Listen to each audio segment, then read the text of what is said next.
Hi, I'm Brennan Doherty, and welcome to this week's edition of the Coach Wright Show.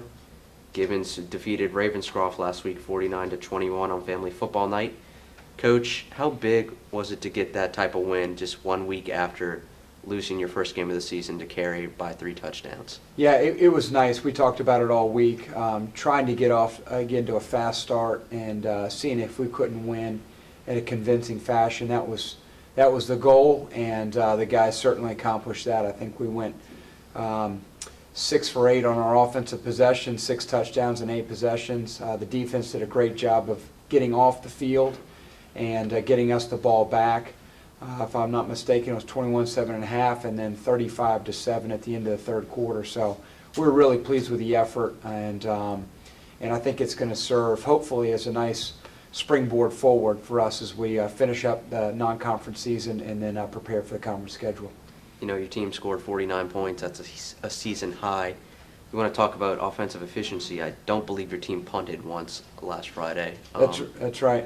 You know, every week you're trying to seek that perfect balance on offense between the pass game and the run game. I think your team finally achieved that this past week, as you know, Sean threw for over 200 yards, and then you ran for over 250 yards as well. What you think about your offense's performance? Well, we were really pleased. We really backed down on a few things, simplified some things, emphasized going faster in terms of no huddle tempo, and the guys really latched onto that. And it was the first time, you know, early in this season that we played what I call a clean game. We had 1 turnover, and we're really as efficient as can be expected or hoped for offensively. It was fun to see the fact that we didn't punt. We did end up throwing an interception in the end zone, and then we failed on a 4th and 1 in plus territory. So not disappointed, but at all. But certainly still some things there we think we can clean up and do a little bit better, and we'll see if we can do that against a really improving Broughton team this week. You know, your junior running back DJ Smith rushed for 155 yards on just 16 carries for 2 scores as well. What was it like to finally see him have a breakout game this year? It was fun. He's put in a lot of hard work and got some spot duty last year at both running back and in the slot. And he knew coming into this season that he and Peyton would be battling for that starting position. And he really had a breakout game. I think he averaged right at 9.8 yards per carry, like you said, 2 touchdowns, and 150 plus yards rushing on just really a limited amount of carries. So we couldn't have been more excited about what we saw out of him, and the burst that we saw is something that we were hoping for, and it was nice to finally realize that on a Friday night. It seems like Stankiewicz, your quarterback, had a little bit more chemistry with his wide receivers Friday night, and one of those guys was junior wideout Brandon Loy. Scored a touchdown. He also had a 55-yard catch on just a deep passing route. What was it like to see Brandon have a big game like that? I know he's a guy that you and your coaching staff have been excited about for a long time now. Yeah, we have, and I think we talked about it last week that he's got a ton of potential. He's the fastest guy on our team. He's got a good set of hands. He's just a really gifted athlete. And we've been waiting for him to break out a little bit, and he had his chance Friday night, and he certainly took advantage of it. So it's just another weapon that we've added to the mix. It's been fun seeing this young receiver core grow up pretty quickly here, and I think for the first time in week 3 here, really find their footing, and we hope that we continue to build on it.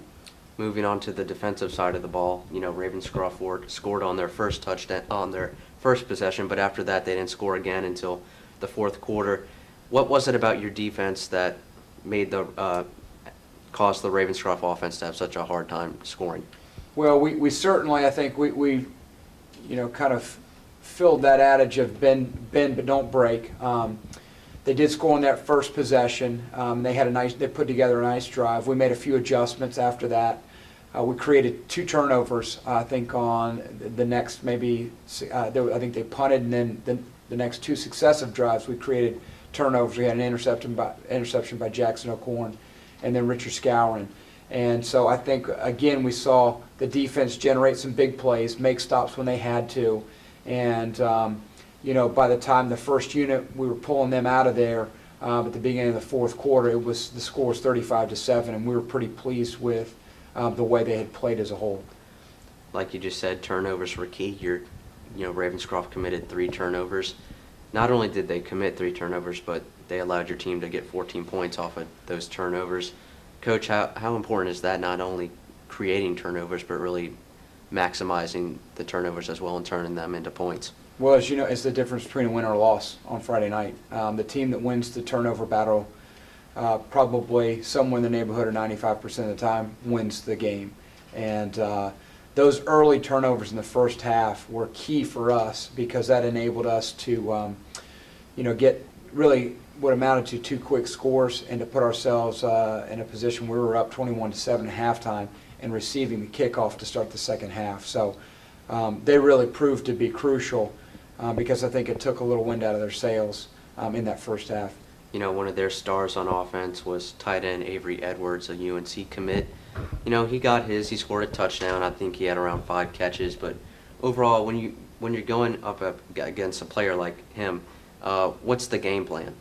Well, we honestly, we really didn't adjust too much for him. We treated him as we would treat really any other tight end. We knew that he would get a couple catches because he was the favorite target of their quarterback. The touchdown catch that he made was a blown coverage, and he was left to run down the field by himself. So, but outside of that, I was really pleased with the way we defended their team as a whole, and really him as well. His catches came after that really on 5-yard outs, where there was really kind of minimal damage in that sense. So we didn't necessarily prepare anything special for him. We did recognize the fact that he is a Division I tight end, but we played our defense really like we normally would. And outside of that one breakdown, we felt good about the way we handled him. Now moving forward to next week, you face Broughton the game's at Broughton. What do you think Broughton's going to try to do against your team? Well, they're in a lot of ways a mirror image of us. They're a spread team that likes to throw the ball. They'll take their shots in the running game when they're available. And on defense, they line up just like we do. They're a base 4-3 team.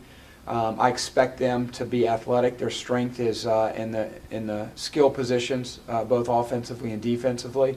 They've got a solid kicking game, and this is going to be a real test for us. It's, again, another 4A school, so our third 4A school in 4 weeks, with a student population twice the size of ours, and certainly a talent pool that's larger than ours. So we've got our hands full, and hopefully we can go over there and execute and walk away with a win. Well, that's all the time we have for today, and make sure you join us next week as we recap the Broughton game. For me, this is Coach Wright, and I'm Brennan Darty. Thanks.